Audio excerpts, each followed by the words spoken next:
Good morning, everyone. We're continuing here in the laws of KASHRUS of Rabbi Yamin Forst, and today he speaks about Kashering din kli zechuchis, glass vessels.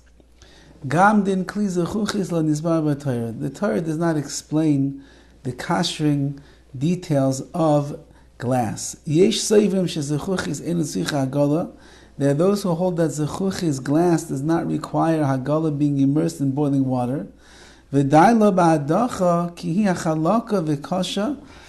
you need to do is rinse it off, because glass is smooth and hard.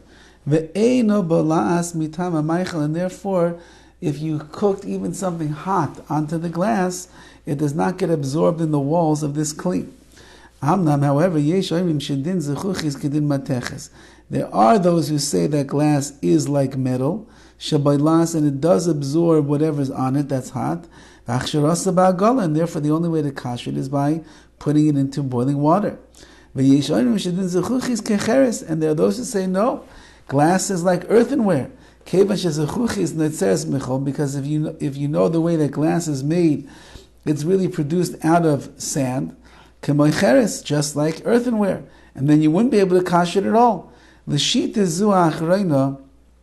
According to this last opinion, just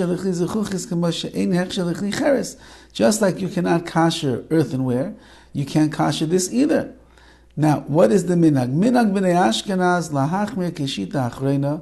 The minhag of Ashkenazi Jewry is to be machmir, to be strict, like the last opinion over here, that it's like earthenware. When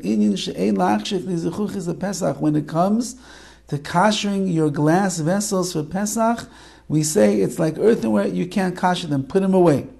However,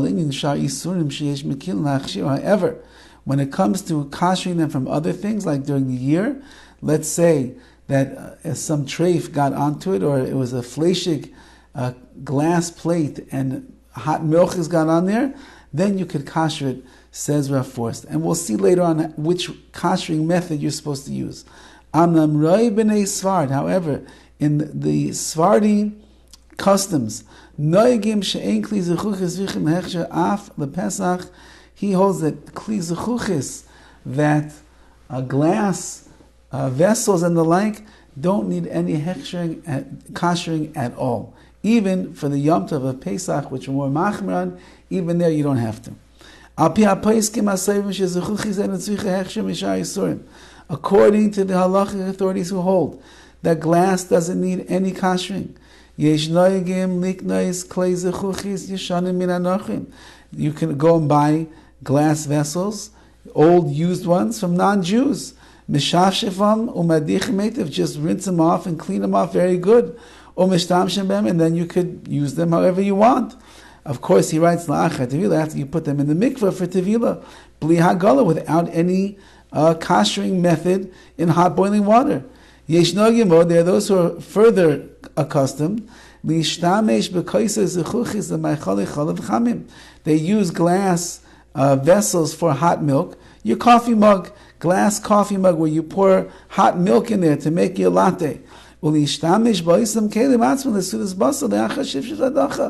then you clean it off, and then you bring it later for your dinner meal of spaghetti and meatballs. You're having fleishigs. So in the morning you had your coffee in there, and then now you're having your fleishigs. Then no problem, according to that opinion.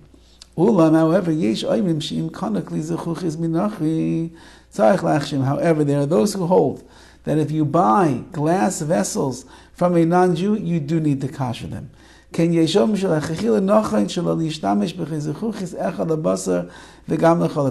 there are those who say also, the best thing is to have separate glass dishes. You should not use the same glass dishes for chalavi, for milk, and for meat. They should be separate. However, which means post facto, if it happened that the glass vessel became treifed up, for example, you have your milk cup that you use for your hot milk, and then later that day you ended up using it for your hot soup.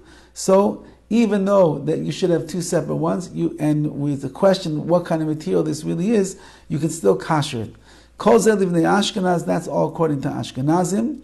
Aval b'nei Sfard, but when it comes to Sfardim, mutar lishtamish b'chei levasar gam lecholav. They can use the same vessel that's glass for meat and for milk.